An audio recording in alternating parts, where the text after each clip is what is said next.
So I'm Mike. I'm from the Ateneo de Manila University, and today I'll be talking about Usbong4TheBlind.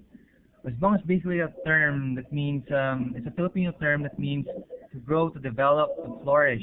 In this case, we'll use Usbong to mean an application that helps people who are blind or have visual impairments by converting Filipino textbooks into audio format. Okay? Let's go to the next screen.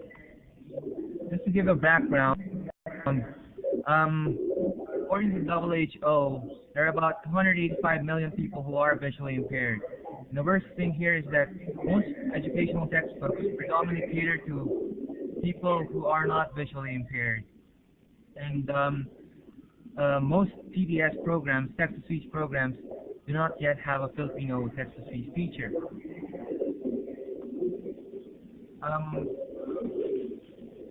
Some people have worked on Filipino programs before, particularly Lazaro, Policarpio, and Guevara, and they worked on a Filipino text-to-speech corpus that incorporated duration and intonation models. The thing is, right now it's not yet available in the market, so people can't use it yet. All right. What we've done is we've made a much simpler approach by using Spanish text-to-speech.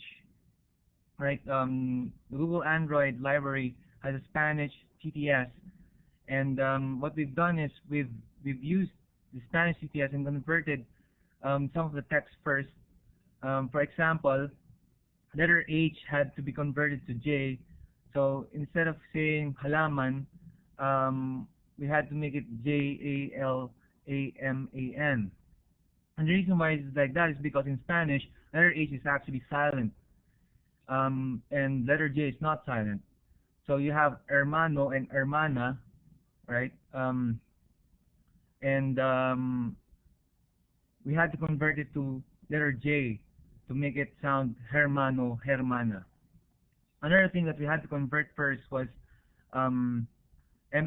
MGA to MANGA, and NG to NANG, and GI to GHI. So we had to first convert these texts and then use the Spanish TTS to make it sound like a Filipino was saying the words. And it's a lot closer to how a Filipino would sound it, would pronounce the words, as compared to an English TTS. I have actually a YouTube link that shows how the program actually works, and let me just share with you the link. Let me just put it here and then press enter. Alright, so I've shared the YouTube link, and you can just view it on your computers and see how the text-to-speech actually works.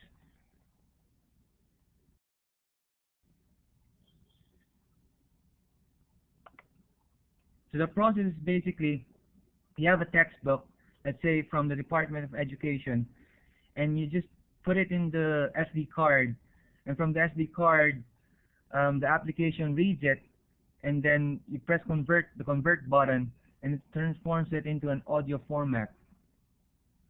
The alternative learning system is basically a system that helps people, particularly Filipinos, finish secondary education within a few years. So you don't have to go through all the 4 years. Here in the Philippines, it's 4 years of high school, although we're changing that eventually to 6 years.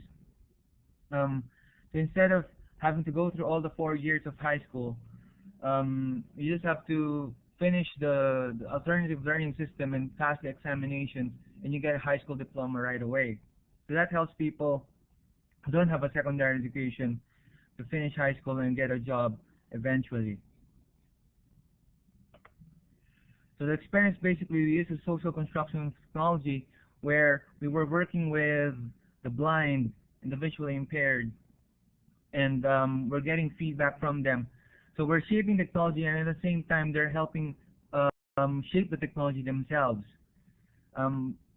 We constantly went to our partner, Effective Foundation for the Blind, to get feedback and get response, and develop the system with them. We trained one sighted teacher on how to use the application, and we used one module of ALS, the alternative learning system, as a sample.